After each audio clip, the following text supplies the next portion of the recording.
Exercise 7.2 class 9। ये question discuss करने से पहले आपको ये पता होना चाहिए, अगर कभी भी ट्रायंगल में दो साइड्स इक्वल हैं तो वी ऑल नो कि आइसोसेलेस ट्रायंगल होता है। अगर मैं ए बी इक्वल्स टू ए सी लिख रही हूँ तो ए बी के अपोजिट एंगल सी आएगा। ए बी के अपोजिट एंगल सी आया और ए सी के अपोजिट एंगल बी है। तो हमेशा अपोजिट एंगल्स इसमें लिखते हैं और हमारी प्रॉपर्टी स्टार्ट होगी angle opposite to equal sides are equal. Fine. इसी तरह अगर मुझे कभी भी ट्रायंगल ऐसे दे रखा है और क्वेश्चन में मेंशन कर रहे हैं कि एंगल P जो है R के इक्वल है, तो मैं चेक करूँगी एंगल P के अपोजिट कौन सी साइड है, QR, और R के अपोजिट कौन सी साइड है, PQ। तो हम यहाँ पे लिखेंगे साइड अपोजिट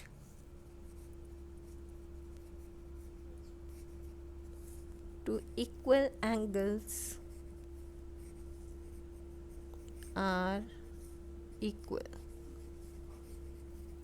ये दो प्रॉपर्टीज़ का सबसे ज़्यादा यूज़ हो रहा है आपका एक्सरसाइज 7.2 में। Now in a question number 1, in an isosceles triangle ABC with AB equals to AC, the bisector of angle B and C intersect each other at O. Join A to O. Show that OB equals to OC. AO bisects angle A. तो आप एक triangle बनाओगे ABC और bisector हमारे एक point पे आके meet कर रहे हैं, दैट इज़ AO। आपका गिवन इसमें हो जाएगा AB equals to AC, OB and OC are the bisector of angle BNC and we need to show OB equals to OC। Second point AO bisect कर रहा है आपका एंगल O को। OB equals to OC equal show करने में कई बार बच्चे ये कहते हैं कि हम इसमें कॉन्ग्रुएंसी प्रूव कर देते हैं। मैं कहती हूँ ठीक है, आपके एक AB और AC इक्वल आ गया। फिर वो कहते हैं कि ये एंगल इसके इक्वल है तो हाफ भी इक्वल आ गया और ये साइड कॉमन हो गई।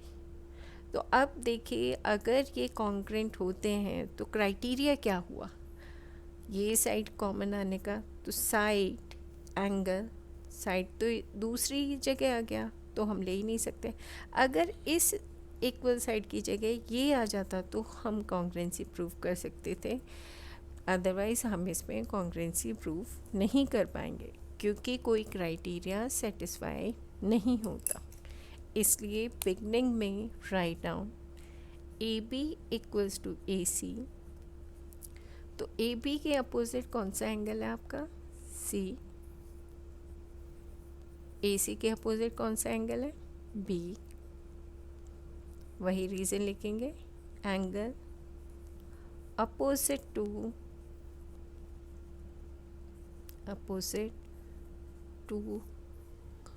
इक्वल साइड्स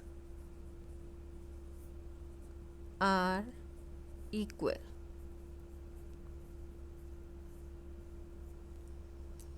अब एंगल C की जगह मैं ट्वाइस ऑफ OCB लिख सकती हूँ। एंगल B की जगह ट्वाइस ऑफ OBC लिख सकती हूँ। क्यों लिख सकते हैं, क्योंकि हमें ये मेंशन है कि ये इसका बाइसेक्टर है, OB एंगल B का बाइसेक्टर है, इसे दो इक्वल पार्ट में डिवाइड कर रहा है। OC एंगल C का बाइसेक्टर है, इसे दो इक्वल पार्ट में इक्वल एंगल्स में डिवाइड कर रहा है।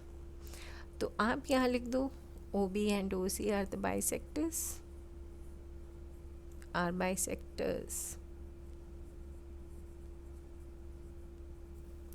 Of angle B angle C. 2 से 2 कट हो जाएगा, आपका क्या बचा, ओ सी बी इक्वल आ गया ओ बी सी के। अब आप देखो ओ सी बी ये वाले एंगल के अपोजिट कौन सी साइड है। आप फिर ये ट्रायंगल कंसीडर करोगे, बड़ा ट्रायंगल नहीं कंसीडर कर सकते क्योंकि एंगल इतना ही आ रहा है। तो ओ सी बी के अपोजिट साइड ओ बी होगा, ओ बी सी के अपोजिट में मतलब ये वाला एंगल, इसके अपोजिट साइड ओ सी होगा।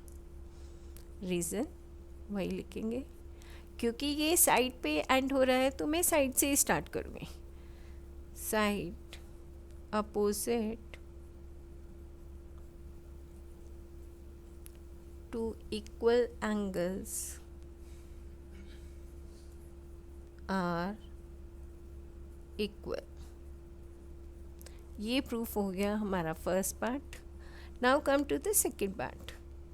सेकेंड पार्ट में आप कॉन्ग्रुएंसी प्रूफ कर दो, because they are asking A O bisects angle A in triangle A O B and A O C. A B equals to A C given था आपका,